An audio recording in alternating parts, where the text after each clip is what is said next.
Беребизди улантабыз. Бизде дагы да конок бар. Бүгүн бизде журналист, обончу Турат Бектенов агайыбыз конокто. Кутлуу таңыңыз менен. Байрамыңыз менен бүгүн журналисттердин эл аралык тилектештигинин күтүп экен. Рахмат, кесиптештер, ушул учурдан пайдаланып мен да силерди куттуктайм. Ушу ар дайым калемиңер урчуп, силердин дагы мындай талантыңар өркүндөй берсин. Рахмат, баягы эки тизгин бир чылбыр деп коет го. Сиз обончулукту дагы, журналисттикти дагы аркалап келесиз. Анан кийин биз билгенден экөө тең чыгармачыл жакта. Анан кийин ушул обонуңуздардан ушу баягы Махаббатым деген обонуңуз аябай учурунда популярдуу болуп, мен эле эмес, Таттыга чейин билет экен, сураштырсам. Баарыбыз дүйнө ушундай Кыргызстандын бардык бугун бурчунда аябай жаңырган хит чыгармалардын бири болгон да. Ошол чыгарманын кыскача таржымалуу жөнүндө айтып беришчи. Кантип жаралды? Эми бул чыгарманын жаралганына быйыл мына 23 жыл болот экен. 93-жыл болчу. Буга чейин Мээрим Мураталиева деген кыз ал кезекте жаш болчу. Мен билишимче 15те эле, ушу 15-16 кыз болчу. Анан Динара тобу менен баягы иштешип, анан сахнага чыгып, баягы кудулдук өнөрү менен кичине элге оозуна алынып эметип калган. Анан бир күнү ошол ырдайт элем, бир ыр жазып берсеңиз деп келди. Анан ага чейин бир жаздым эле, анан Шахризада Аскарова эжекебиз ырдап жүргөн. Анан ошол мага ылайыктуу бир жаштарга мындай туура келген ушундай бир деп келди. Анан болуптур деп жаздым, ал ыр жазып антип минткенче эле ошол баягы күз маалы болчу, ушундай маал болчу. Тиги Ош шаарында баягы жаштык ыры деген чоң конкурс болуп, ошо ыр фестивалы конкурс болуп, анан ошол жерге бир 2 айдан кийин ошол боло турган болуп калды. Анан ошол жаңы жаздырып эле анан ошол жака бир качышсам деди. Анан болуптур деп анан ошого тууралап баягы ылайыктап эме кылдык. Эми ага деле баягы ылайыктак эмеспиз, ошого туура келип калды. Анан эми катышып көрбөйсүңбү деп анан макул деп анан баягы костюмдарын даярдап, ырдын өзүн жаздырып бүтүп, анан Мээрим кетти, ошол Ошко кетти. Анан барып эле ошол биринчи эле жолу ошо элге чыкпай туруп эле ошол жака кетип эле анан ошол жерден биринчи орунду алып келди, жеңишке ээ болуп анан. Дароо эле дүң болгон турбайбы? Эң биринчи чыгармаңыз болдубу? Жок, буга чейин эме күзгү кечте деген чыгармам болгон. Анан Шахризада Аскарова эжекебиз ырдап жүрөт, ошол мындай өзүм негизи сөз жазбаганга аракет кылам да башында. Эми биринчи ырым болгондон акындар менен деле баягы табыша албай, байланыша албай, анан ошол бир ырымды сөзүн да, обонун да өзүм жаздым да. Бирок кандай хит болду? Анан Махаббатым болсо бул экинчи ырым да. Экинчи ырым, мунун сөзүн биздин белгилүү журналист, мен кесиптешим, ал деле алыс кетпей эле Атахан Кожогулов жазган сөзүн. Заманада чоң иштегенбиз, журналист, алып баруучу. Анан ошол экөөсүн бир чыгарган продуктубуз да. Жакшы экен.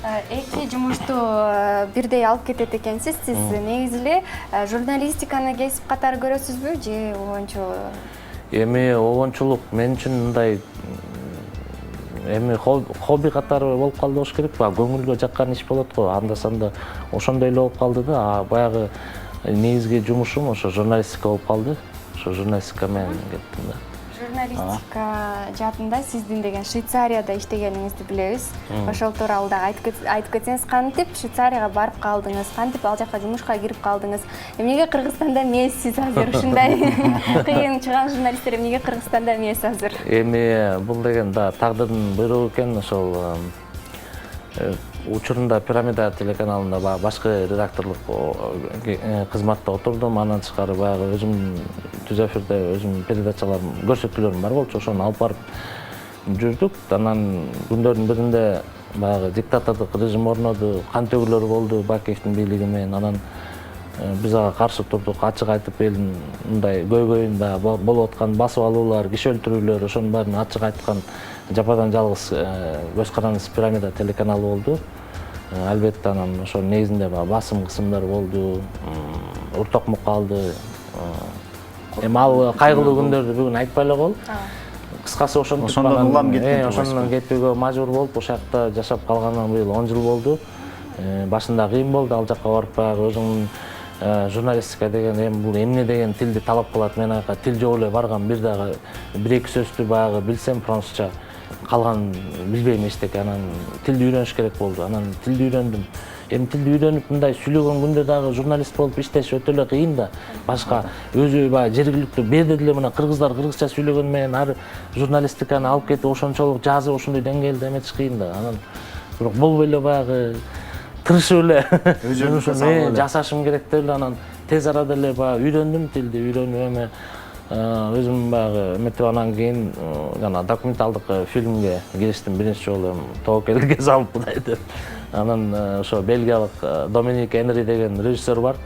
Ошол менен таанышып калып анан ушундай деп эметип өзүмдүн баягы кесибимди кичине уланткым келип атат деп баягы эметсем макул деп баягы алып жүрүп кичине стажер кылып анан тияк бияк болуп кичине үйрөнүп анан кийин ошол биринчи жанагы башка адамдын колунда деп коет эми Сулейман Делотук деген француз тилинде ошол жана мигрант согуштан жабыркаган мигранттардын ошол турмушу жөнүндө атайын документалдык фильм жасап ошол адам укугу боюнча кинофестивалдын катышып ошол жерде жеңишке ээ болдук да. Бул биринчи ийгилик болду.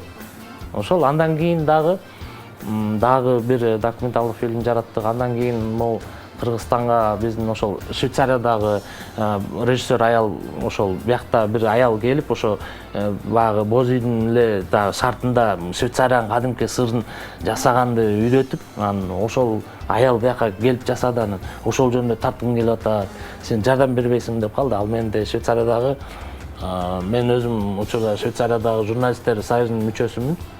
Анан ошол менин ошол жерде бир коллегамдын досу экен, мага ошол аркылуу чыгып калды. Анан сен ушундай кыргыз досуң бар турбайбы деп. Анан макул деп анан ошо менен анан ошол сыр жөнүндө ошол жасадык. Баягы чарбадагы мал чарбачылыгындагы кыйынчылыктар, ошонун ичинде эле анан кыргыздын менталитети ошол баары камтылат да ошол кичинекей фильм. Ошо ал дагы бир 25 беле ушундай кыска да.